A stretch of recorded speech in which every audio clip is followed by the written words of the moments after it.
The volatility of the electorate is almost unprecedented, I think. But isn't that directly related to the volatility of the Conservative Party No, over I the think last it's couple of years? no, I think it's bigger than that. Actually, I think it's bigger. I think if you look around the world and see the volatility of the electorate globally, there's been a fundamental change, and all the old ways of doing things seem to be off. Look what's going on in France at the moment. Look what's about to go on in the United States. So, and that goes for the leaders too. We criticise the quality of our leaders in this country, but both of you, name me one international leader who you both admire, who is of the same status and respect as a Margaret Thatcher, as a Ronald Reagan. Where are these people? No, but they're historical. We're talking about current figures. Sure. aren't So am they? I. So am I. I'm saying it's not a British problem. I think it's an international problem. Claire, there is a paradox around this election that we're constantly talking about a Labour landslide and a massive, huge Labour victory. And we're also encouraged, even when we look at personal polling, to suggest that Keir Starmer's not really convincing people that he's very good. It's almost, how can those two things both be true? Last night wasn't really politics at its best. I thought it wasn't my highlight of the campaign, and I think what came across to me was that Sunak is clearly really now targeting undecided people who are going over to reform, and I thought Keir was trying to speak much more to the country. I mean, we have had charismatic leaders before. Boris Johnson was not my cup of tea, but he definitely was charismatic, but they don't always deliver. So I think Starmer is of this generation of leaders that are coming through who are much more stable, who are trying to project experience. And I think he is trying to be just himself. I don't think he's trying to be something he isn't. And I grant you that doesn't give you the kind of Tony Blair type enthusiasm, but maybe after Boris Johnson the country's ready for someone who has actually delivered stuff in their previous life. Do you think also that actually he's not a very good debater? Maybe debating doesn't matter because this is not a contest to see who's the best debater in the country or who can survive an hour and a half of talking about policy. It strikes me that the formats, whatever formats they are, they don't necessarily suit Keir Starmer that much. It's not really where he necessarily thrives. Yeah, I didn't think the format last night, I didn't feel like I learned more from it. So I thought it was, as a viewer, I thought it was quite frustrating, generally on both sides. The Beth Rigby interviews, though, I actually thought she managed to glean from Starmer much more than we had done in other formats. So I think it's probably quite good we've had a variety of formats because as Prime Minister, you do need to be able to perform in each of those circumstances. But yeah, I don't think last night anybody was covered in glory.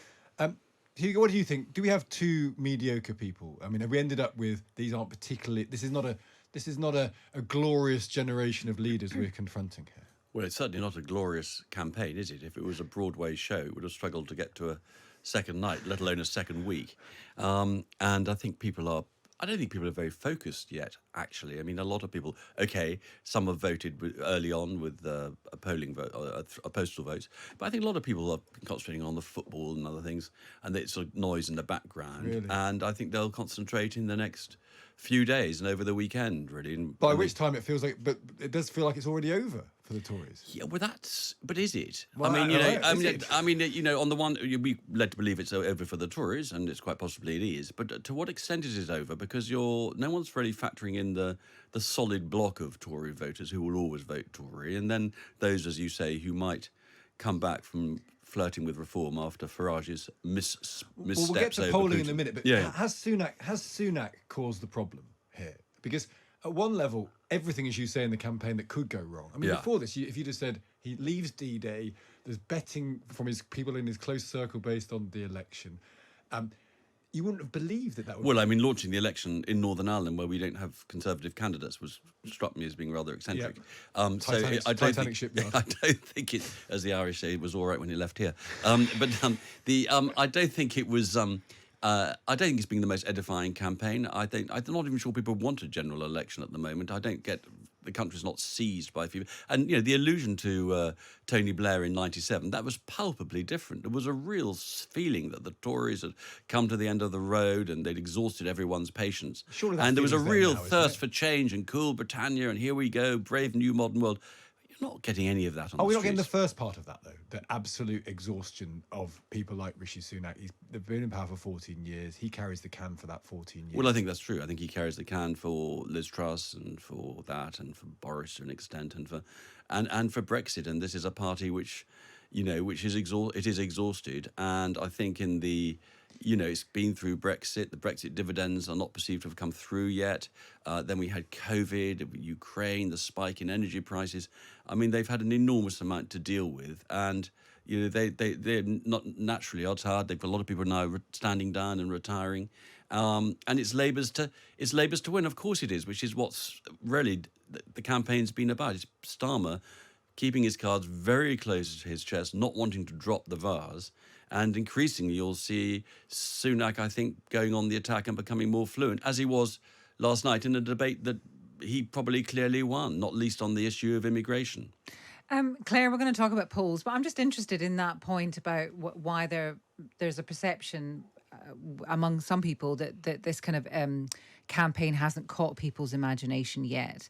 That there may be this kind of idea that it's the end of days for this particular government because they've had 14 years, they've had a pretty good go at it.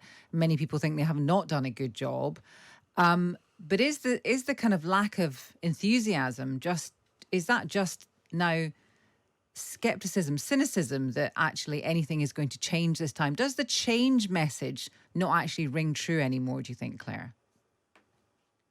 I think it's probably because the polls haven't budged for quite a long time. So it hasn't really given that dynamism that you sometimes get with election campaigns. And I've been knocking on a lot of doors in Labour marginals, and everybody I've spoken to knows there's an election. So many people just said, I'm going to vote Labour this time. Quite a lot of people are undecided, but it's not lack of engagement. It's more they really seriously are thinking through what the issues are. And I think it's quite a lot to go from where Labour were, which is in 2019, Boris Johnson had won an 80-seat majority, to not only voting Tory, but voting for Labour this time. Yeah. So I think it's partly a symptom of the fact that I think we've seen in the polls for about 2 years, the number of people saying they definitely won't vote Conservative has been there for a long time. I can't see in the next 7 days that shifting in a big way. It's really what happens to those undecided, and like you say, those people who just feel, can this really change things? But people want change like that. There is no doubt. Nobody out there, even reform voters, they're not voting for the status quo. They're voting for change. It's just what is the kind of change that they want to vote for? And that's what I think Starmer put forward, actually made a much more positive case than Sunak last night, who I'm afraid I found tetchy, attacking, aggressive. And really, I just thought, you know, this was not prime ministerial, but that's not what he was trying to do. He was trying to mobilise that small party now. Let's talk about the polls now. In 1906, I'm sure you all know this, Arthur Balfour led the Conservatives to its worst ever result in an election. So that's 1906. They dropped from 402 seats to just 156, and Balfour himself lost a seat. The latest two MRP polls suggest an even worse result for the Conservatives. One of the polls predicts 76 seats. Another is even worse and suggests the party down to 60. The Lib Dems as the official opposition, and Reform with a bigger vote share than the Tories. Now, Hugo, you are not allowed to say the only poll that counts is the one on the 4th of July, because I've had two people say that to me already. That's a given. How do you take these with a pinch of salt? Well, do they become self-fulfilling prophecies? Are you encouraging me to have a bet on the outcome? No, we'll get to that later. Look, I mean, the polls have been pretty much stuck, as Claire says, but I think it fundamentally underestimates the shy Tory voters, those core of people who are actually on the day going to vote Conservative, as I said earlier, and in the privacy of the polling station. It's always said that Tories lie when they go into the polling station, vote, and then lie when they come out, because they're in a sense ashamed to be doing it. So I would be surprised if these polls are borne out on the actual night. But look, there's no point pretending that this is going to be a mammoth Conservative victory. It's clearly not. So you're really dealing with the magnitude of defeat. That's what we're being led to believe. I want to ask you, so we spoke to David, I think it was David Cooper, Lord Cooper, who worked for David Cameron. Yeah. And we actually asked him for his prediction. He's gone through 2 for reform. What do you think is going to happen? Well, I think he's probably not far wrong, and he's of course a professional, pollster, and I'm not. Yeah. But I think the Tories would, at this stage, think 120 plus was something of a success. I mean, the figures have been so reduced, as you said, 50, 60. I mean, that's just catastrophic. That's like the wipeout of the Tory party in Canada. If you said to Rishi Sunak today, would you say you can have 120? We'll call it quits. Do you think he'd take it? No, I don't. I think he's fighting for every seat. And I think, look, there was one thing in the debate last night which did come out, and I don't think it was un-prime ministerial, when he pressed Keir Starmer on what he would do to stop the boats and immigration. And Keir Starmer seemed to fail to understand, by stopping the gangs, he failed to understand a lot of these migrants are coming from countries like Syria and Afghanistan. So it just made no sense what he was saying. So I think the British public do need to see a bit more leg, a bit more ankle from Keir Starmer. He's been so restrained in what he said, terrified of losing his advantage. And I was just thinking on the tube on the way here, actually. I mean, it's a very interesting election, because if you took Keir Starmer out of the Labour leadership, who would be the Labour leader at the moment? And that's, to somebody who studies politics, a very interesting thing. And so, of course, he's got the left hanging over him, his deputy prime minister. But just one thing that strikes me, you alluded to Alpha Balfour, and of course we all know what happened then, and the Liberals split years later, and then the Labour Party was created, Ramsay MacDonald. It was a pretty volatile time in politics, the first part of the 20th century.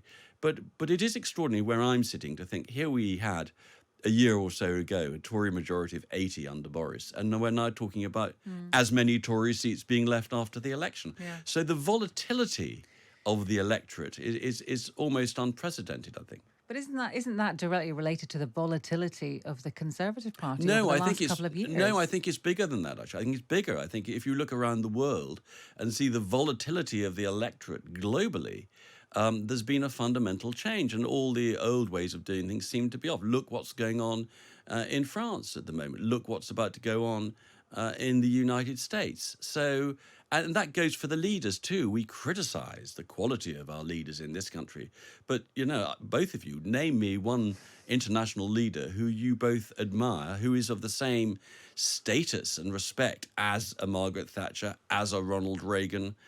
Where are these people? No, but they're historical. We're talking about current figures. Sure. So am I. I'm saying it's not a British problem. I think it's an international problem. Okay, Claire, let's talk.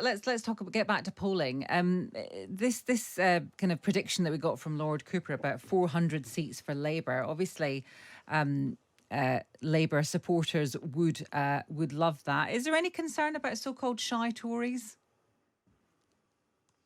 Labour aren't buying the polls. It's not just a line when they're saying, you've got to go and vote for change if you want it. There are still a range of outcomes that could happen. So there's quite a lot of variety in the polls. So I definitely wouldn't read into one poll. There is a scenario for the Tories, so I think that lack of popularity does feel that that's now baked in.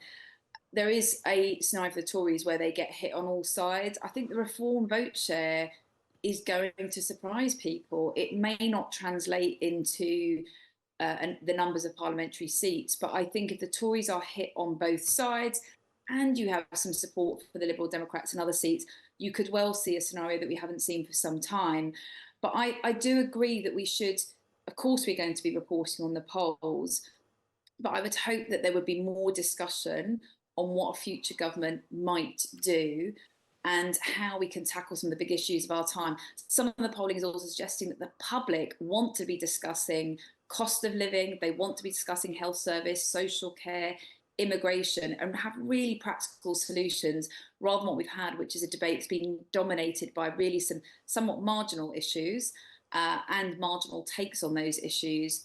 it has been a bit frustrating, I imagine, for listeners of this show and the voters at large. Well, Claire, to be honest with you, the listeners have been quite frustrated at Labour being so cautious and saying, well, we're not going to put this tax up or this one or this one. But the other stuff we're not really going to say at this point. Nothing is not required in the manifesto. And I think people have found that a little bit difficult to deal with, a bit nebulous. Yeah, I mean, I understand that, but I also think that Labour have been clear on the key taxes that most of us pay, so income tax, national insurance and VAT.